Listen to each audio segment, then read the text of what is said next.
वह किसी भी बॉस के लिए एकदम परफेक्ट एम्प्लॉय थी। हर कस्टमर का नाम और उनकी पसंद उसे जुबानी याद रहती थी, पर फिर भी उसकी नौकरी चली गई। सब कहते हैं कि घर सुकून की जगह होता है, पर जब घर वालों को उसकी नौकरी जाने का पता चला तो सब घबरा गए। सारा ने आदत के मुताबिक कहा और सीधे एम्प्लॉयमेंट ऑफिस की तरफ भाग गई। तभी एक नया जॉब अलर्ट आया। सारा टेंशन में अपने नाखून चबा रही थी। ये एक प्राइवेट कैटेगर की जॉब थी। इसमें कोई खास डिमांड नहीं थी, बस एक डिसेबल इंसान की देखभाल करनी थी और सैलरी बहुत ज्यादा थी। बिना किसी डिग्री और एक्सपीरियंस वाली सारा के लिए ये किस्मत के खुलने जैसा था। उसकी माँ ने अपनी जवानी का सूट निकाल लिया ताकि वो सारा को एकदम प्रोफेशनल दिखा सके। लेकिन इंटरव्यू के दौरान जैसे ही वो बैठी, माँ की वो टाइट स्कर्ट फट गई। मकान मालकिन उसे हैरानी से देखने लगी। सारा ने घबराहट में अपना कोट कमर पर बांध लिया ताकि शर्मिंदगी से बच सके। उसने खुद को साबित करने की पूरी कोशिश की और वादा किया कि वो उनके पति का अच्छे से ख्याल रखेगी। लेकिन मालकिन का चेहरा अचानक उतर गया। इन बेवकूफियों की वजह से सारा शर्म के मारे पानी पानी हो गई। तभी वहां घर का मालिक बाहर जा रहा था। उसने बहुत प्यार और इज्जत से सारा को नमस्ते कहा। सारा ने जल्दी से हाथ मिलाने के लिए अपना दायां हाथ आगे किया, पर बाएं हाथ से अपनी स्कर्ट को छुपाए रखा। उसकी इसी भोली सी हरकत से मालकिन को उसकी सादगी और सच्चाई दिख गई। ये लड़की जो इतनी मुश्किल में भी अपनी इज्जत बचाने की कोशिश कर रही है, शायद बाकी प्रोफेशनल कैंडिडेट से कहीं ज्यादा भरोसेमंद हो। और फिर सारा को हैरानी से जॉब मिल गई, पर यह खुशी जल्दी डर में बदल गई। सारा अभी इस डर से बाहर भी नहीं आई थी कि पैरालाइज लड़के ने तुरंत उसकी फटी हुई स्कर्ट का मजाक उड़ाया। सारा ने कसकर अपना कोट पकड़ा। अगर परिवार के लिए पैसे कमाने की मजबूरी ना होती तो वो एक सेकंड भी वहां नहीं रुकती, पर अभी उसे बस छोटी स्माइल देनी पड़ी, क्योंकि उसे पता था कि घर के हालात बहुत खराब हैं। पिता कई सालों से बेरोजगार थे और माँ को बूढ़े दादाजी की देखभाल करनी पड़ती थी, और बहन को बीच में ही पढ़ाई छोड़नी पड़ी थी। वो बिन ब्याही माँ थी और अपने छोटे बेटे के साथ उन्हीं के साथ रहती थी। जब वो घर लौटी तो किसी ने नहीं पूछा कि उसकी नई जॉब कैसी रही, बल्कि सबने उससे ही उम्मीदें लगा ली। उसने कभी एक बार भी शिकायत नहीं की, मानो उन सब की खुशी ही उसकी जिंदगी का मकसद हो। सारा के पहले दिन का काम इतना आसान था कि वो हैरान रह गई। टाइम पर दवाई देने के अलावा उसे और कुछ नहीं करना था। डॉक्टर भी थोड़ा बेबस लग रहा था। सारा समझ नहीं पा रही थी। वो विल का मूड ठीक करने के लिए कुछ करना चाहती थी, पर विल ने बहुत ही शांति से सबसे कड़वी बात कह दी। उसे कुछ भी नहीं करना था, बस वहां बैठकर मरने का इंतजार करना था। उसकी सारा से बस एक ही डिमांड थी कि वो अपना मुंह बंद रखे और दूर रहे। आने वाले दिनों में भले ही उसे जॉब पर जाना कितना भी बुरा लगता हो, पर वो हमेशा टाइम पर विल के सामने पहुंच जाती थी।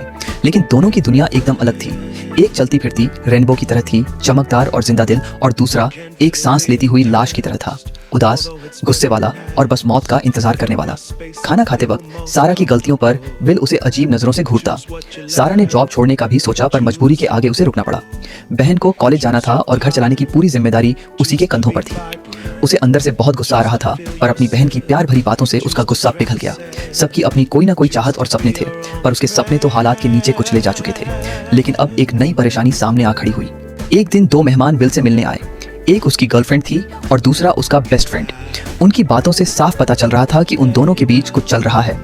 समझदार विल तुरंत समझ गया कि उसके सबसे भरोसेमंद दो लोगों ने मिलकर उसे धोखा दिया है। अपनी इज्जत बचाने के लिए उसने एकदम शांत दिखने का नाटक किया और उन पर ताने मारे। गर्लफ्रेंड जानती थी कि वो गलत है, पर फिर भी जाते जाते उसी पर उल्टा इल्जाम लगा दिया। इन बातों से वो बस अपने धोखे को सही साबित करना चाह रहे थे, और फिर वो वहां से चले गए। विल ने अपनी व्हीलचेयर अलमारी में दे मारी थी। उसकी और उसकी गर्लफ्रेंड की सारी खूबसूरत तस्वीरें जमीन पर टूटकर बिखर गईं। सारा ने उन टूटे हुए फ्रेम्स को प्यार से जोड़ने की कोशिश की, पर इसके बदले में विल ने उसकी और ज्यादा बेइज्जती कर दी। विल ने उसके पुराने कपड़ों का मजाक उड़ाया और उसे किसी काम का नहीं बताया। अब सारा से और बर्दाश्त नहीं हुआ। सारा की सच्चाई और बेबसी देखकर विल का गुस्सा अचानक ठंडा पड़ गया। वो आखिरकार शांत हो गया। असल में सबके अपने दुख होते हैं। उसके पास बहुत सारा पैसा है, फिर भी वो व्हील चेयर पर लाचार है और कुछ नहीं कर सकता। और सारा एकदम ठीक है, पर गरीबी की वजह से मजबूर है। शायद उसे लगा कि वो दोनों एक जैसे ही हैं। उसने पहली बार सारा को साथ में फिल्म देखने के लिए पूछा। सारा फिल्म में खो गई और विल बस छुपकर उसके चेहरे के एक्सप्रेशंस देखता रहा। फिल्म खत्म होने के बाद भी सारा का मन नहीं भरा था। विल को अंदर से एक अलग ही सुकून मिला, जैसे किसी पहेली का कोई खोया हुआ टुकड़ा मिल गया हो। वो दोनों बात करते करते हंसी मजाक करने लगे। वहां न किसी को खुश करने की कोशिश थी और न ही कोई तरस खाने वाला। इस तरह की बराबरी ने विल को उसकी पुरानी पहचान वापस दिला दी। लेकिन जैसे ही दोनों की दोस्ती अच्छी होने लगी थी, सारा विल को चेकअप के लिए लेकर गई और वहां उसे सबसे कड़वा सच पता चला। उसके जैसे स्पाइनल इंजरी वाले मरीजों का ठीक होना नामुमकिन था।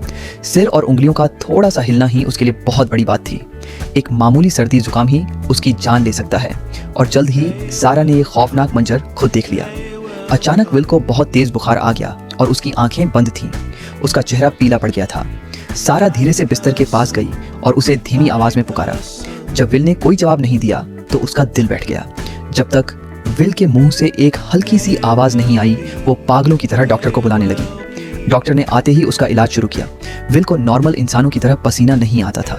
हर बार का तेज बुखार उसकी मौत की घंटी बजने जैसा था। इसी घबराहट में सारा की नज़र विल के हाथ के निशान पर पड़ी।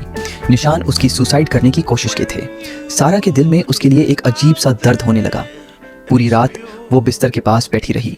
विल सारा से कोई मज़ेदार बात सुनना चाहता था।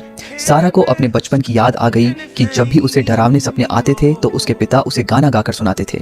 इस लड़की ने अपनी जोश भरी जिंदगी से विल की सुनी दुनिया में फिर से रंग भर दिए।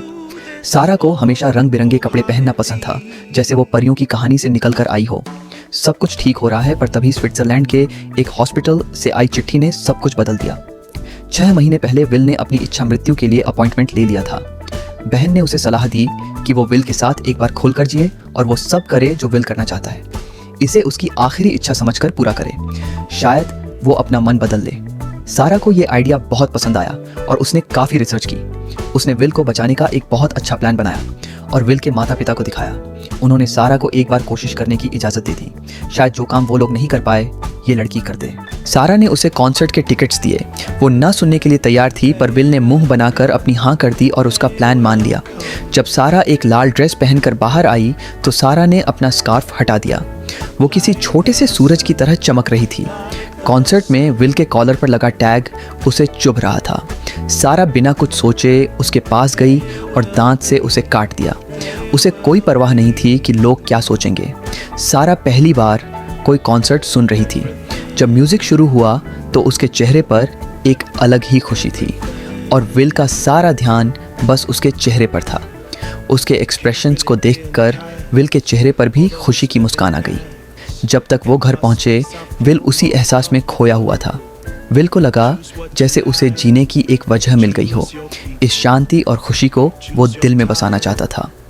विल अब काफ़ी अच्छा बर्ताव करने लगा था और उसने सारा की बर्थडे पार्टी में जाने के लिए भी हाँ कर दी।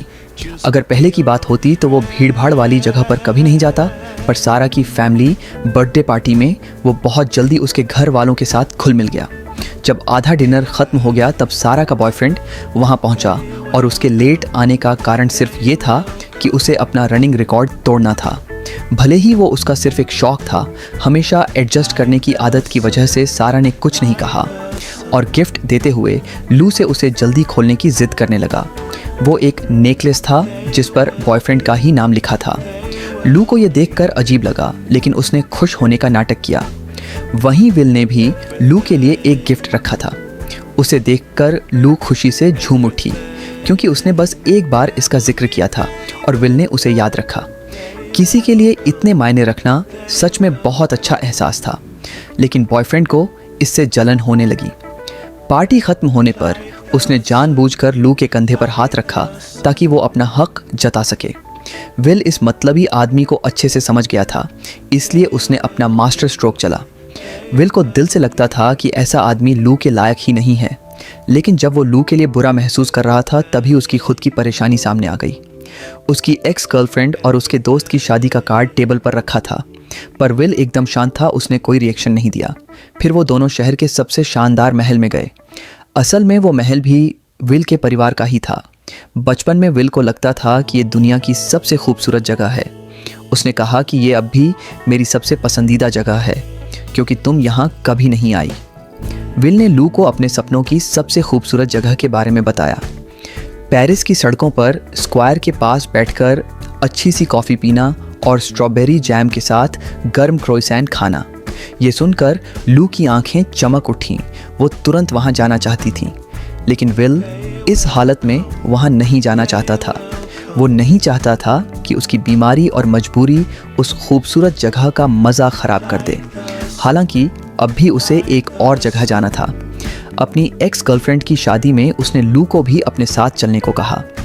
विल ने लू को सिर्फ अपना भरोसा और साथ नहीं दिया था, बल्कि एक प्यारा सा सरप्राइज़ भी दिया था। लू को घर जाकर पता चला कि विल ने उसके पिता के लिए एक अच्छी नौकरी का इंतज़ाम कर दिया है। इसमें सैलरी भी काफ़ी अच्छी थी और साथ में एक कार भी मिली थी।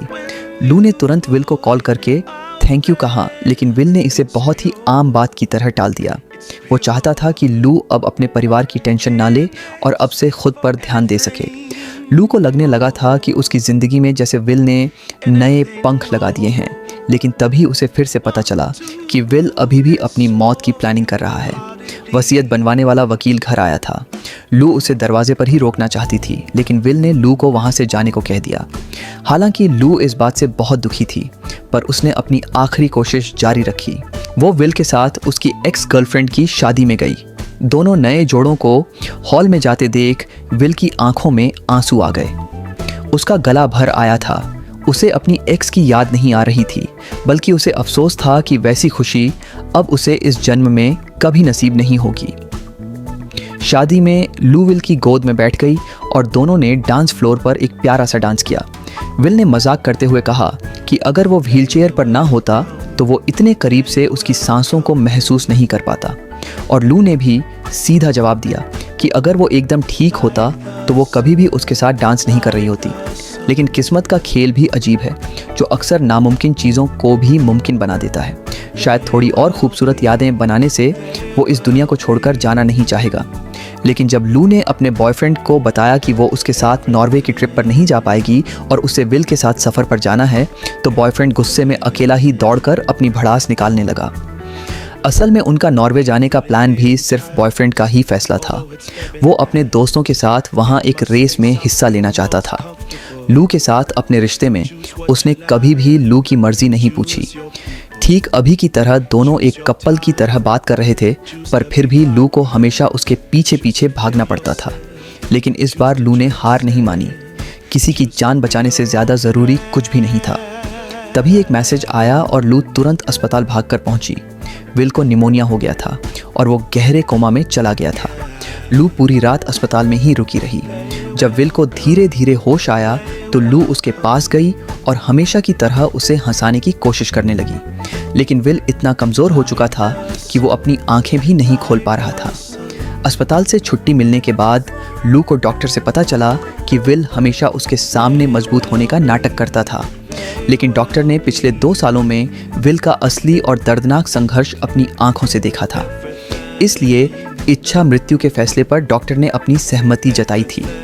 हालांकि लू ने फिर भी हार नहीं मानी और विल के लिए एक ऐसी ट्रिप प्लान की जो उसकी ज़िंदगी बदल सके। उसने डॉक्टर से भी साथ चलने की रिक्वेस्ट की ताकि किसी भी इमरजेंसी में वो काम आ सके और फिर वो दोनों अपने सफ़र पर निकल पड़े।